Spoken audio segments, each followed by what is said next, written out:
አርስተ ዜና የትንሳኤ በዓል የአንድነትና የቸርነት እሴቶችን በማጎልበት እንዲሁም የተቸገሩ ወገኖችን በመርዳት ማክበር እንደሚገባ የሃይማኖት መሪዎች ጥሪ አስተላለፉ።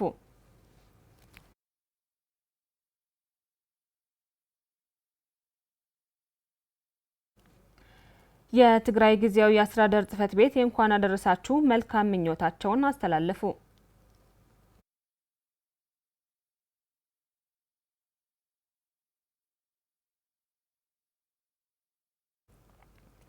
በትግራይ በነዳጅና በጥሬ ገንዘብ እጥረት ሳቢያ የበዓል ገበያ ለማድረግ ተቸግረናል ሲሉ በመቀለ ከተማ ያነጋገርናቸው ገበያተኞች ገለጹ።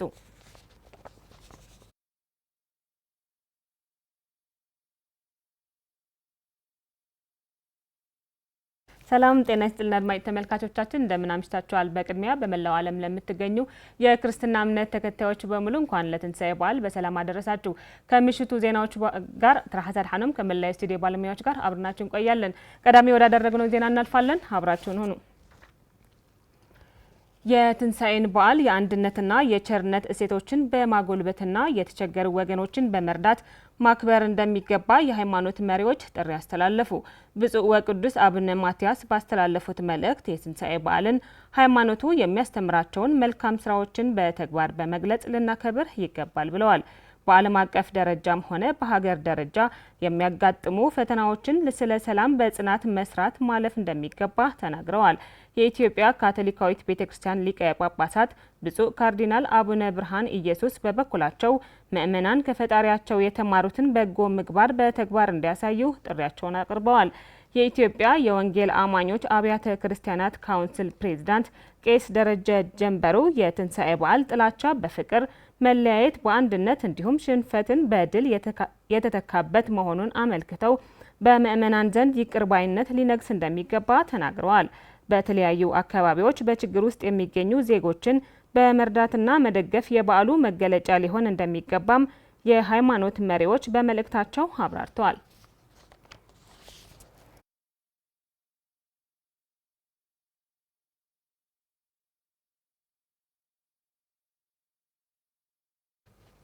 ወደ ቀጣዩ ዘገባችን ስናልፍ የትግራይ ቅዱስ ሲኖዶስ ኦርቶዶክስ ተዋሕዶ ቤተክርስቲያን ጽሕፈት ቤት እንኳን ለጌታችን መድኃኒታችን ኢየሱስ ክርስቶስ የትንሳኤ በዓል በሰላም አደረሳችሁ በማለት የመልካም ምኞት ቃለ በረከቱን አስተላልፈዋል። በፍቃዱና በፍቅሩ ካለ ልዩነት ሁሉንም የአዳም ዘር ለማዳን መስቀል ላይ ተሰቅሎ በስቅለቱም ዕዳችን የደመሰሰልን በሶስተኛ ቀንም ከመቃብር ተነስተዋል። የኢየሱስ ክርስቶስ ትንሳኤ የሕይወት ትንሳኤ ነው።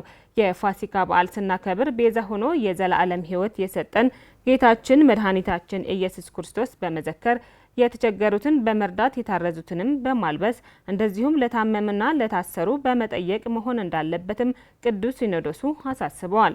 ቅዱስ ሲኖዶስ ተፈናቃይ ወገኖቻችን ወደ ቀያቸው የሚመለሱበት በዓል ይሆን ዘንድም መልካም ምኞታቸውን ገልጸዋል።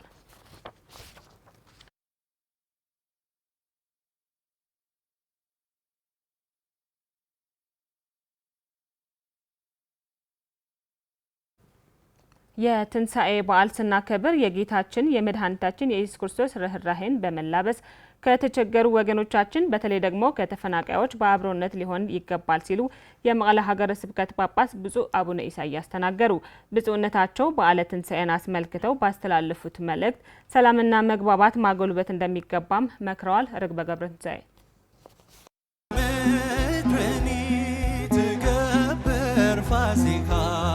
የ2018 ዓመተ ምህረት የጌታችን የመድኃኒታችን ኢየሱስ ክርስቶስ ብርሃነ ትንሣኤውን ምክንያት በማድረግ መልእክት ያስተላለፉት በትግራይ ኦርቶዶክስ ተዋሕዶ ቤተክርስቲያን ቅዱስ ሲኖዶስ መንበረ ሰላማ ክሳቴ ብርሃን የመቀለ ሀገረ ስብከት ጳጳስና የቅዱስ ሲኖዶስ አባል ብፁዕ አቡነ ኢሳያስ በዓለ ትንሣኤን ስናከብር እውነተኛ ትንሣኤ ይሆን ዘንድ በዓሉን ከተቸገሩ በተለይ ደግሞ ከተፈናቀሉ ወገኖቻችን በመጋራት ሊሆን ይገባል ብለዋል። በስመ አብ ወወልድ ወመንፈስ ቅዱስ አሐዱ አምላክ አሜን። የተከበራችሁ ሕዝበ ክርስቲያን ሊቃውንተ ቤተ ክርስቲያን በሀገር ውስጥ በውጭ ሀገር በከተማ በገጠር ያላችሁ ሕዝበ ክርስቲያን ምእመናን ወምእመናት እግዚአብሔር አምላክና ለ2018 ዓመተ ምህረት በዓለ ትንሣኤ እንኳን አደረሰን አደረሳችሁ።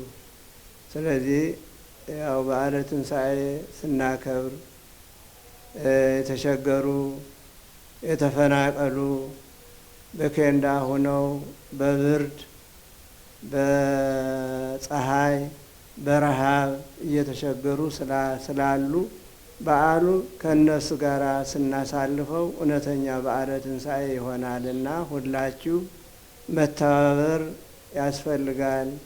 ሀገራችን ህዝባችን ከችግር ወድቆ ነው ያለ፣ ችግር ውስጥ ነው ያለ፣ በጭንቅ ላይ ነው ያለ፣ በሀዘን ላይ ነው ያለ፣ በጸበባ ላይ ነው ያለ። ተፈናቃይ ወገኖቻችን በማይፈጸም ቃል ተስፋጥተው በመከራ ውስጥ ይገኛሉ ያሉት ብፁዕነታቸው፣ በመሆኑም ሁሉም ምእመን መፍትሄው ከፈጣሪው እንዲለምን አሳስበዋል። 30 ይመለሳሉ እየተባለ 30 እያለፈ 30 እየተተካ ነው መጥቶ ያለ። አሁን ሁላችን በውስጥም በውጭም ያላችን ወደ እግዚአብሔር እንውደቅ። ከእግዚአብሔር ዳኝነት ካልሆነ በስተቀር ከሰውማ እተናል፣ ከሰው የለን። ስለዚህ በውጭ ሀገር በውስጥ ሀገር በከተማ በገጠር ያለነ ሁላችሁ ስለዚህ እግዚአብሔርን መለመን ነው። እግዚአብሔር ርኅሩህ ነው፣ ይቅር ባይ ነው። ያው ተሎ ብሎ ሊመልሳቸው ስለምችል ሁላችን እንጸልይ፣ እንማህለል፣ እናልቅስ። እግዚአብሔር ርኅሩህ ነው። ሰዎችማ ጨክነዋል። ሰላምና መግባባት በማጽናት መፍትሄ ነዋጅ። በዋናነት ግን በዓለ ትንሣኤውን ምክንያት በማድረግ ሁሉም ወገን ህዝቡን እንዲመለከትም ብፁዕ አቡነ ኢሳያስ አደራ ብለዋል። በጦርነት በሁከት በግጭት የሚፈታ ነገር የለም። በውይይት ነው እና ስለዚህ እግዚአብሔር ልቦና ይስጥልን። በውስጥ ሀገር ያላችሁ፣ በውጭ ሀገር ያላችሁ፣ በአውሮፓ በአሜሪካ ያላችሁ ህዝበ ክርስቲያን አሁን እየረዳችሁ ነው ያላችሁ ለሀገራችሁ። አሁንም በበለጠ በዓለ ትንሣኤ ምክንያት በማድረግ ህዝባችሁ እንድትጠይቁ እንደተለመደው አደራ እና በዓሉ የሰላም በዓል፣ የምህረት በዓል፣ የበረከት በዓል ያድርግልን። የሰላም አምላክ ሰላማዊ ኢየሱስ ክርስቶስ ለዓለሙ ሁሉ ሰላሙ ይስጠን። በደመ ክርስቶስ ተሐጽባ በደመ ክርስቶስ። የትንሣኤ በዓልን ስናከብር በክርስቶስ የተከፈለልን ዋጋ እኛም ለሌሎች ቤዛ በመሆን ሊሆን ይገባል ሲሉ ብፁዓን አባቶች ጥሪያቸውን አቀረቡ። ለተፈናቀሉና ለተቸገሩ ወገኖቻችን በማገዝና በመርዳት የመተጋገዝ ባህላችን ማጠናከር እንደሚገባም ተመላክተዋል። አለም ታላ 5500 ዓመታትን በዲያብሎስ የተቸነከረውን የአዳም ዘር ሕይወት በኢየሱስ ክርስቶስ ደምና ቅዱስ ነፍሱን ድህነት የተፈጸመበት የትንሣኤ በዓል መግነዙ ተፈቶ መቃብሩን ተከፍቶ የተነሳበት ዕለት ነው። ፋሲካ ሕማማት አልፎ ስቅለተ አርብና ቅዳሜም አልፎ ትንሣኤውን ያበስረውን የኢየሱስ ክርስቶስ በዓል ነው። የትንሣኤ በዓል የሰው ልጅ ከጨለማ ወደ ብርሃን የተሸጋገረበት ቀን ነው ሲሉም በትግራይ ኦርቶዶክስ ተዋሕዶ ቤተክርስቲያን መንበረ ሰላማ ካሳቴ ብርሃን ቅዱስ ሲኖዶስ የሰሜን ምዕራብ ዞን ሊቀ ጳጳስ ብፁዕ አቡነ ጴጥሮስ ገልጸዋል።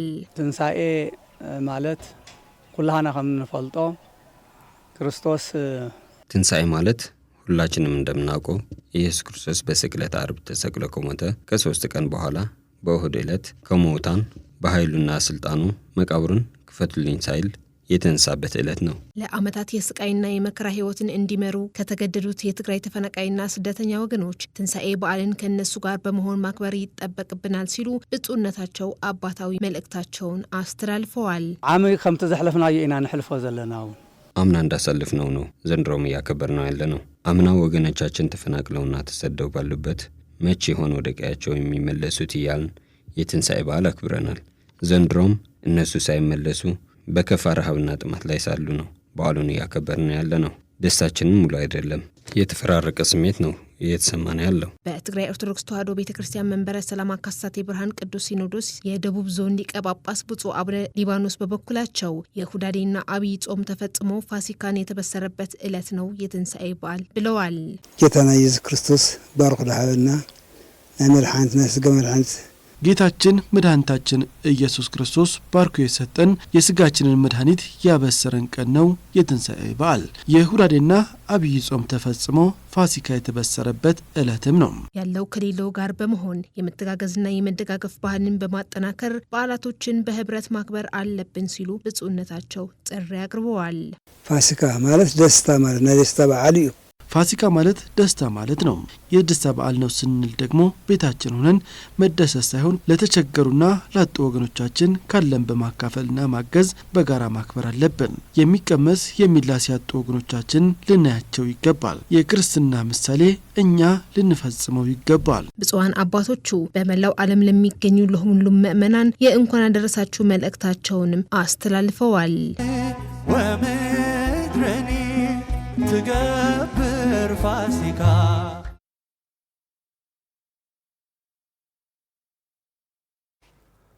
ኢየሱስ ክርስቶስ ሰማይና ምድርን አስታርቆ የሰጠንን ሰላም በመቀበል የሰው ልጆችም ልናስቀጥለው ይገባል ሲሉ የአዲግራት ካቶሊካዊት ቤተክርስቲያን ጳጳስ ብፁዕ አቡነ ተስፋ ስላሴ መድህን ተናገሩ።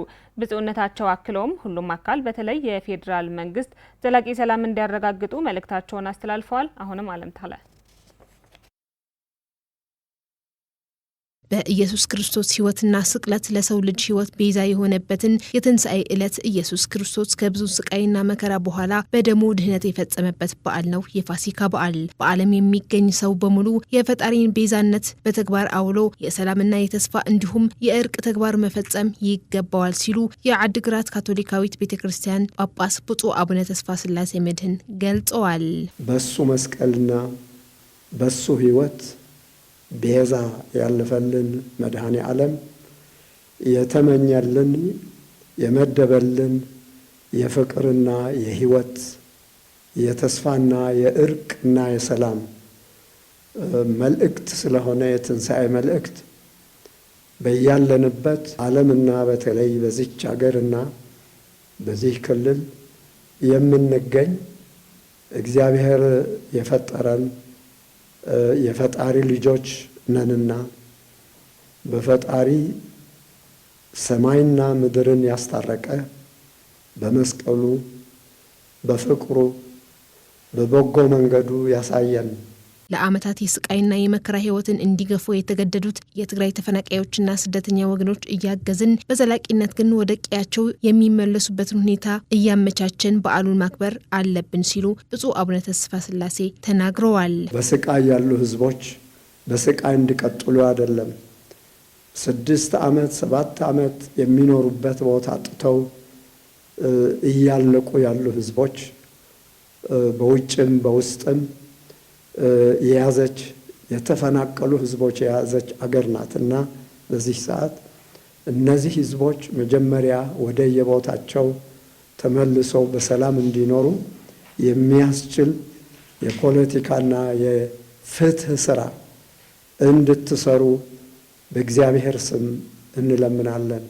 በመላው ሀገሪቱ ብሎም በዓለም የሚገኙ ወገኖች ዘላቂ ሰላም ሰፍነው ህዝቡን በሰላም ህይወቱንና ኑሮውን እንዲመራ በትኩረት መስራት እንደሚጠበቅባቸው የጠቀሙት አቡነ ተስፋ ስላሴ በሰላምና በውይይት የህዝብን ችግር በዘላቂነት መፍትሄ ማበጀት ይገባል ብለዋል። ሁሉ አቅጣጫ የሚሰቃይ ያለ ህዝብ ትግራይም በአማራም በአፋርም በደቡብም በምስራቅም በምዕራብም በያለበት የሚሰቃይ ያለ ህዝብ የእግዚአብሔር ህዝብ ነው። ይህ ህዝብ በየቦታው ባለው አመራር የሚመራ በእግዚአብሔር ስም እንዲመራ የተሰጣችሁ ስልጣን ለዚህ ህዝብ ሰላም ስትሉ ፈጣሪ እኛን ለማዳን ዝቅ እንዳለ ዝቅ ብላችሁ በመወያየት የሰላምና የተስፋ ምንጭ የሰላምና የተስፋ መልእክት የሰላምና የተስፋ ስራ እንድትሰሩ እግዚአብሔር እንዲረዳችሁ ጸጋ እንዲሰጣችሁ እርቅና ሰላም የሚመጣበት ስራ እንድንሰራ መንፈሳዊ ጥሪዬን አቀርባለሁ። በስተመጨረሻም ለሁሉም ፍጡራን ለትንሣኤ በዓል እንኳን አደረሳችሁ ሲሉ አባታዊ መልእክታቸውን አስተላልፈዋል። በመላ ትግራይ የምትገኙ የካቶሊካዊት ቤተክርስቲያን እንዲሁም የሁሉ በክርስቶስ የምታምኑ ምእመናን አብያተ እምነቶች እንዲሁም በጎ ፈቃድ ያላችሁ ሕዝቦች እንዲሁም በኢትዮጵያ በውጭ ያላችሁ የእግዚአብሔር ሕዝብ ሆይ እንኳን ለ2018 ዓመተ ምህረት የመድኃኒታችን ኢየሱስ ክርስቶስ የትንሣኤ በዓል አደረሳችሁ።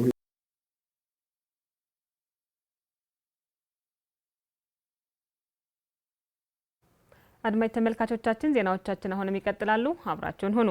በዓለ ትንሣኤን ስናከብር የትንሣኤው መርሆች በሕይወታችን በመላበስ ሊሆን ይገባል ሲሉ የትግራይ ወንጌላውያን አብያተ ክርስቲያናት ህብረት ፕሬዝዳንት መጋቤ አብርሃም ወልደ ገብርኤል ተናገሩ። የፌዴራል መንግስት በትግራይ ያኖራቸው ክልከላዎች እንዲያነሳና የፕሪቶሪያው ስምምነት እንዲተገበር የጠየቁት መጋቤ አብርሃም ዓለም አቀፉ ማህበረሰብም ጫና እንዲያደርግ ጥሪ አቅርበዋል። ርግበ ገብረትንሳኤ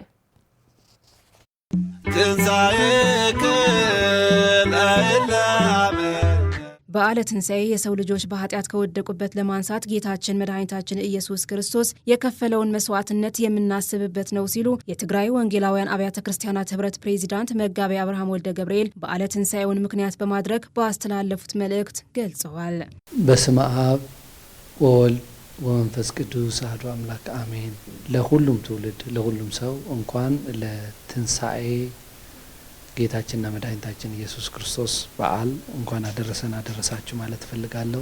ምክንያቱም ኢየሱስ ለሁሉም ነው፣ ትንሣኤ በዓሉም ለሁሉም ነው፣ ለሚቀበለው ሁሉ ነው። ጌታችንና መድኃኒታችን ኢየሱስ ክርስቶስ ሰዎች በመንገዳቸው በራሳቸው መንገድ በመከተል ከእግዚአብሔር መንገድ ፈቀቅ በማለታቸውና በኃጢአት ስር በመውደቃቸው ምክንያት እግዚአብሔር አብ አዲስ አቅጣጫ አዲስ መፍትሄ እንድናገኝ አንድያ ልጁን እስከ መስቀል ሞት ድረስ እንዲታዘዝ የላከበትና ጌታችንና መድኃኒታችን ኢየሱስ ክርስቶስ የአባቱን ትእዛዝ ተቀብሎ ለሰዎች መዳን በመስቀል ላይ ዋጋ የከፈለበትና እሱን የምናስታውስበት በዓል ነው። በዓለ ትንሣኤው ስናከብርም በሕይወታችን የትንሣኤ መርሆች በማክበር ሊሆን እንደሚገባም መጋቤ አብርሃም ተናግረዋል። የኢየሱስ ክርስቶስ መታዘዝ እናያለን። ሁለተኛ ትህትና፣ አምላክ ሳለ ሰው ሆኖ በሰው አካል ከኃጢአት በቀር እንደ ሰው ተርቦ ተጠምቶ ደክሞት ስለ ሰው ኃጢአት ዋጋ ለመክፈል የመጣበት ጥልቀት ያለው ትህትና እናያለን። ሰው ባጠፋው እሱ ሰው ሆኖ ዋጋ ለመክፈል ደግሞ ፍቅርን እናያለን። ራሱን አሳልፎ እስከ መስጠት ድረስ ዓለሙን እንዲወደዋልና ይላል። ስለዚህ ዓለሙን ሙሉ የሰው ልጅን ሙሉ የሚያፈቅርበትን ፍቅሩን የሚገልጽበትን የመስቀል ስራ እናያለን። አራተኛ ደግሞ መሰጠትን ወይም ማካፈልን መስጠትን እናያለን። የእግዚአብሔር አብ ስጦታ ኢየሱስ ክርስቶስ ነው ለኛ የተሰጠን። ኢየሱስ ክርስቶስ ደግሞ ራሱ ሰጠን። እኛ ደግሞ ያ መርህ እንድንከተል ያስፈልጋል ማለት ነው። ትግራይ በሁሉም ከበባ ውስጥ ገብታ የለም የበረታባት ስፍራ ሆናለች ያሉት መጋቤ አብርሃም ይህን ወቅት በአብሮነት መወጣት ይገባልም ብለዋል። አሁን ሁላችን እንደምናውቀው ነዳጅ የለም፣ ካሽ የለም፣ በጀት የለም፣ ደሞዝ የለም፣ ሁሉም የለም ነው። ትግራይ ውስጥ የሚገኘው አሁን የለም የሚለውን ቃል ነው። አንደኛ ፖፑላር የሆነ ቃል የለም የሚል ነው። ሁሉም የለም፣ ጤና የለም፣ ሰላም የለም፣ ጥጋብ የለም፣ የለም የለም። ስለዚህ ይሄ የለም የሚሽር እንቅስቃሴ መንቀሳቀስ ይጠበቅብናል ማለት ነው። መጋቤ አብርሃም ተፈናቃይ ወገኖች በተመለከተ ለፌዴራል መንግስትና ለዓለም አቀፉ ማህበረሰብ ባስተላለፉት መልእክት ደግሞ ለኢንተርናሽናል ኮሚኒቲ፣ ለኢትዮጵያ መንግስት ማለት የምንፈልገው ብዙ ተፈናቃዮች አሉን። እነዚህ ተፈናቃዮች ወደው የተፈናቀሉ አይደለም፣ ተገደው የተፈናቀሉ ናቸው። በጦርነቱና በመልካም አስተዳደር በፍትህ እጦት ናቸው በመጠለያ ውስጥ ያሉት። ስለዚህ ባለድርሻ አካላት ሁሉም እነዚህ የተፈናቀሉት ወገኖች ከ1 ሚሊዮን በላይ ወገኖች ወደ ቀያቸው እንዲመለሱ ሁሉም ተባብረው እንዲሰሩ ጥሪ ማቅረብ ፈልጋለሁ። በተለይ የፌዴራል መንግስት ደግሞ ከበባውን በማንሳትና የፕሪቶሪያ ውልን በመተግበር የትግራይ ህዝብ የዜግነት መብት ሊያከብር ይገባል ሲሉም መጋቤ አብርሃም ጥሪ አቅርበዋል። በተለይ የፌዴራል መንግስት ባንክ እንዲከፍትልን፣ ካሽ እንዲላክ፣ በጀት እንዲላክ፣ ተፈናቃዮች ወደ ቦታቸው እንዲመለሱ እንዲሰራ ጥሪያችን ማቅረብ እንፈልጋለን። ወይም እንደ ኢትዮጵያ አካል አይደላችሁም የሚል ግልጽ ነገር የለ፣ ግን እንደ ኢትዮጵያውያን ማንኖርበት ሁኔታ ነው ያለው። ስለዚህ ልክ ማንኛውም ኢትዮጵያዊ የሚያስፈልገውን ነገር የትግራይ ህዝብ ያስፈልገዋል።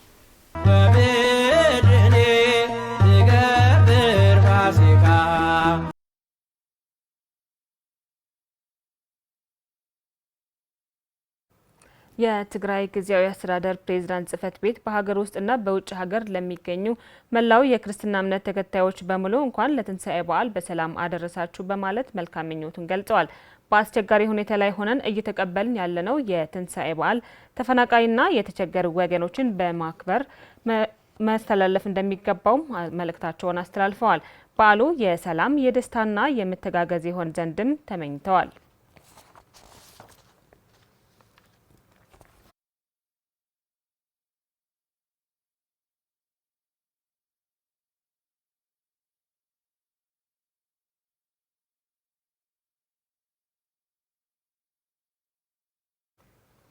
በትግራይ በነዳጅና በጥሬ ገንዘብ እጥረት ሳቢያ የበዓል ገበያ ለማድረግ ተቸግረናል ሲሉ በመቀለ ከተማ ያነጋገርናቸው ገበያተኞች ተናገሩ። በተጨማሪም በዓሉ በመደጋገፍና በመተጋገዝ ልናሳልፈው ይገባል ሲሉ መልእክታቸውን አስተላልፈዋል። ሰለሞን ገብሩ በትግራይ ባጋጠመው የባጀት ክልከላና የጥሬ ገንዘብ እጥረት ምክንያት በገበያ ያለውን አቅርቦትና ፍላጎት ባለመመጣጠኑም ማህበረሰቡ በእጅጉ እየተጎዳ መሆኑን የ2018 ዓመተ ምህረት የፋሲካ በዓል ምክንያት በማድረግ በመቀለ ገበያዎች ተዘዋውረን ያነጋገርናቸው ገበያተኞች ገለጹ። የገበያ ሁኔታ ካለፈው ትንሽ ተወዷል ማለት ዲፈረንስ አለው ወይ ደግሞ ልዩነቱ ከፍ ያለ ነው። ስለዚህ ለማንኛውም ግን ሰው እየተጋገዘና እየተባበረ እየገዛ ነው። አቅርቦት ግን አለ።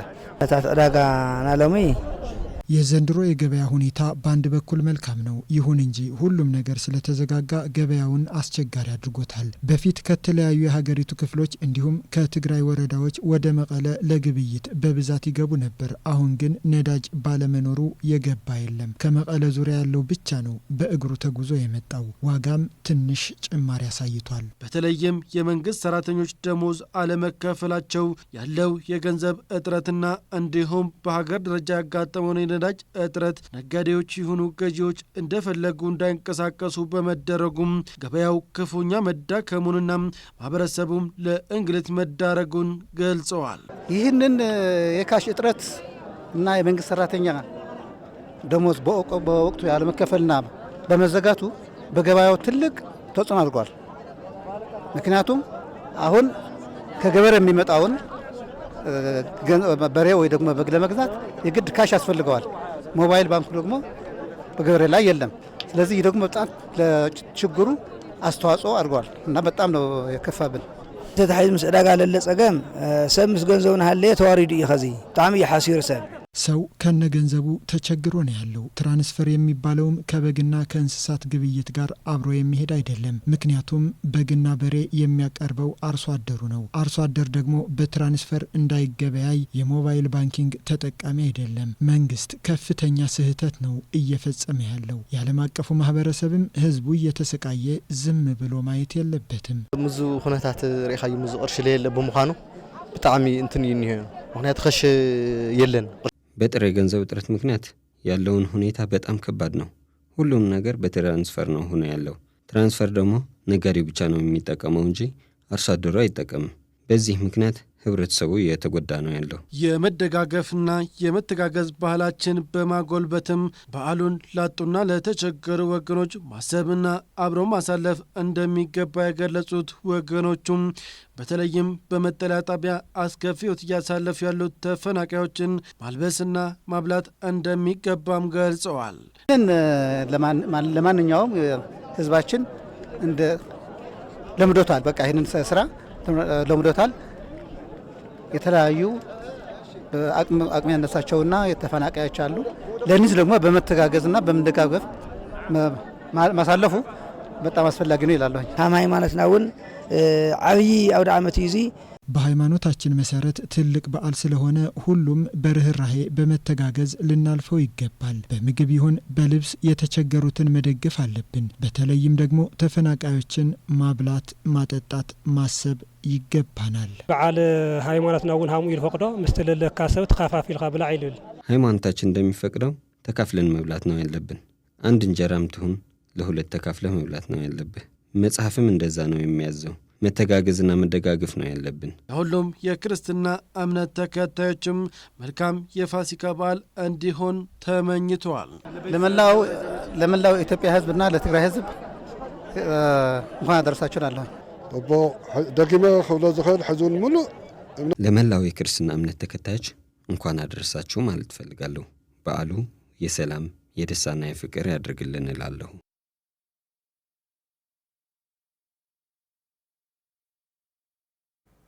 አልፎ አልፎ የሚሰጡ የድጋፍ እህሎች ጊዜያዊ ችግራችንን የሚፈታና ተገቢ ቢሆንም ያለብንን ሁለንተናዊ ቀውስ በዘላቂነት ለመፍታት ግን ወደ ቀያችን በአፋጣኝ መልሱን ሲሉ ጣቢያችን ያነጋገርናቸው የምዕራብ ትግራይ ተፈናቃዮች ተማጸኑ። ተፈናቃይ ወገኖቹ ይህንን ያሉት የትንሣኤ በዓል ምክንያት በማድረግ ድጋፍ በተደረገላቸው ወቅት ነው። ዘውዱ አለማየሁ በትግራይ በተከፈተው ጦርነት ሳቢያ የለመዱትን ያጡትና ሀብት ንብረታቸው ወድሞ ባዶ እጅ የቀሩት የምዕራብ ትግራይ ተፈናቃይ ወገኖች የመፈናቀል ህይወታቸው ከጊዜ ወደ ጊዜ እየከፋ በሁለንተናዊ ቀውስ ውስጥ እንደሚገኙ ገልጸዋል። ያለንበት ቦታ ከሁለት ቦታ ደርሰናል። ከሁመራ ወደ ሱዳን፣ ከሱዳንም ተመልሰን ወደ ሀገራችን መተናል። ወደ ሀገራችን ስንመጣ ብዙ መጋለጥት ነው የደረሰን። ጥሩ አይደለም። ሱዳን የመጣው ከብዙ ነገራት ቦታም አላገኘንም፣ ማደሪያም አላገኘንም። በቃ የተረፈው ያንድ ፎቅ ተጠግቶ ወድቆ ነው ያለ። የኛ በጣም ከችግር ነው ያለው። ከጥቅማ ጥቅሙም ብዙ ማያገኝ ሰው የለንም። በቀዳዳ ከንዳ ከአንድ ክላስ 6-7 አባወራ ከአንድ ላይ እየተቀመጥነ ምን አድርገን ነው? የትንሣኤ በዓልን ምክንያት በማድረግ ጽላል ሲቪል ማህበረሰብ ምዕራብ ትግራይ በኒውዮርክና ኒው ጀርሲ የሚገኙ የቅዱስ ደብር አረጋዊ ኦርቶዶክስ ተዋሕዶ ቤተክርስቲያን ትራይ ስቴት አባላት ባገኙት የገንዘብ ድጋፍ ያደረጉ ሲሆን ድጋፍ የተደረገላቸው ወገኖቹ ድጋፉ ጊዜያዊ ችግሮቻቸውን የሚፈታ በመሆኑ ደስታ እንደፈጠረላቸው በመግለጽ ለዘላቂ መፍትሄ ግን በአፋጣኝ ወደ ቦታቸው እንዲመለሱ ማድረግ መሆኑን ተናግረዋል። እንደ ሰው ያገኘው ሸራ ላገኝ ነበረ፣ እንደ ሰው ማገኘው ብርድ ልብስ አላገኘንም። ግን ዛሬ ትንሽ ጥሩ ተስፋ አይተናል። እኛ እግዚአብሔር ይስጣችሁ። እርዳታን የምንጠብቅ ሳይሆን እኛ ሰርተን በጉልበታችንና ሰርተን ምን በላለን ነበር። አሁንም ሰርተን እንበላለን የምንፈልግ እንጂ ከዚች ያንዱ ሰው ለምነን እንጠባቀው ይሆነ አይደለም። ገብተን አገራችን አልምተን መብላተኛ የምንፈልግ እንጂ እኛ አሁን የተደረገልን በጣም ነው የምናመሰግነው። ሁሉ ጊዜ ትብብራችሁ አልተለየንም። እስካሁንም ቆይተን ያለን በእናንተ ትብብር በእናንተ ችሎታ ነው። እስካሁን ያለን ያቆይልን፣ እግዚአብሔር ይስጥልን። እኛ አሁን የምንፈልገው አንዲት ብቻ በቃ ወደ ቤታችን መመለስ ነው። ለራሳችን ተጠቅመን ለህዝቡ፣ ለመንግስትም፣ ለሁሉም የምንጠቅም የነበርነ ሰዎች አሁን በእርዳታ በኪሎ እየተካፈልን የምንሄደው ምን አድርገን ነው? እባካችሁ ህዝባችሁንን አንድ ነገር አድርጉልን፣ ወደ ቤታችን መልሱን። ብጣዕሚ ሓጎስ ተሰሚዕና ሓጎሰይ ወሰን የብሉን። በጣም ደስ ብሎናል። ደስታዬ ወሰን የለውም። ድጋፍ ላደረጋችሁልን ወገኖቻችን ፈጣሪ ይክፈላችሁ። እናመሰግናለን። መልካም በዓል ይሁንልን እላለሁ። በዘላቂነት ችግራችን እንዲያበቃ ግን በሰላማዊ መንገድ ወደ ቤታችን መልሱን። የጽላል ሲቪል ማህበረሰብ ምዕራብ ትግራይ ስራ አስኪያጅ መምህር ምስግና ዘርኡ በበኩላቸው ድጋፍ እንዲያደርጉላቸው ላገዟቸው አካላት በማመስገን በአንደኛና በሁለተኛ ዙር በድምሩ ለ380 ወገኖች ድጋፍ ማድረጋቸውን ተናግረዋል። በሐወልት ትምህርት ቤት ያው ድጋፍ እያደረግን እርዳታ እያደረግን ያለ ነው። እርዳታ ያመጡልን ደግሞ በኒውዮርክና ኒው ጀርሲ የሚገኙ በደብረ ቅዱሳን አቡነ አረጋዊ ትግራይ ኦርቶዶክስ የሚባሉ ማህበር ናቸው እና ለነዚህ በጣም እናመሰግናለን። ዛሬ በ280 የሚሆኑ ታጋዚዎች ነው እያገዝን ያለ ነው። ያው ይሄ ሁለተኛ ዙር ነው። አንደኛ ዙር ደግሞ በሰባ ካሬ መጠለያ ለሞቶ ሰዎችን እርዳታ አድርገናል። በድምሩ ለ380 የሚያክል ተፈናቃዮች በማህበራችን ያው ጽላል ሲቪል ማህበረሰብ ምዕራብ ትግራይ ተደርጎ እየተሰጠ ነው ያለው ማለት ነው። እንደ ማህበር የተፈናቃይ ወገኑ መሰረታዊ ጥያቄዎች እንዲፈቱ የተለያየ ጥረቶች እያደረጉ እንዳለና ቁልፍ መፍትሄ ህዝባችን ወደ ቦታው መመለስ በመሆኑ ሁሉም የበኩል እንዲወጣ ይገባል ሲሉም ተናግረዋል። የሚታወቀው የተለያዩ ጥረቶች እያደረግን ነው። በተለይ የተለያዩ ሰልፎች አድርገናል። በውስጥም በውጭም የተለያዩ ደግሞ መግለጫዎችን እየጻፍን ድምጽ እየሆንን ነው ለህዝባችንና መፍትሄው የሚሆነው የእርዳታ ሳይሆን ህዝባችን ወደ ቤቱ መመለስ አለበት። ስለዚህ እሱ ነው መፍትሄው የሚሆነው እና ሁሉም ማህበረሰብ በዚህ ላይ በቤቱ መረበቱን ለመመለስ ድጋፍ መደረግ አለበት።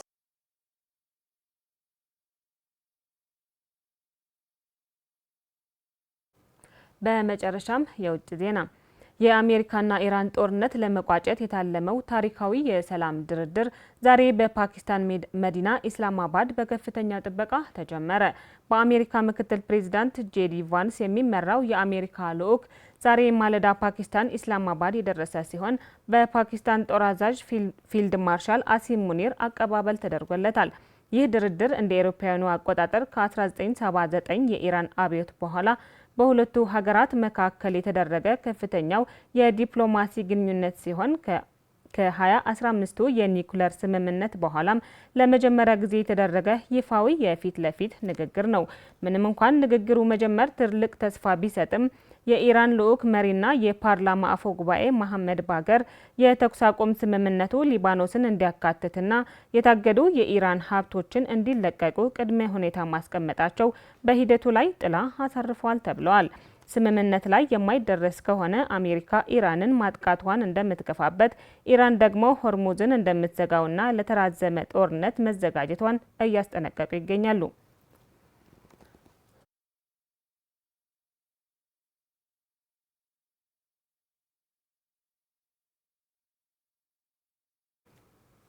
አድማጭ ተመልካቾቻችን ለምሽቱ ያዝናቸው ዜናዎች እስካሁኖቹ ነበሩ። ስለነበረን ጊዜ እናመሰግናለን። መልካም ምሽት፣ መልካም በዓል።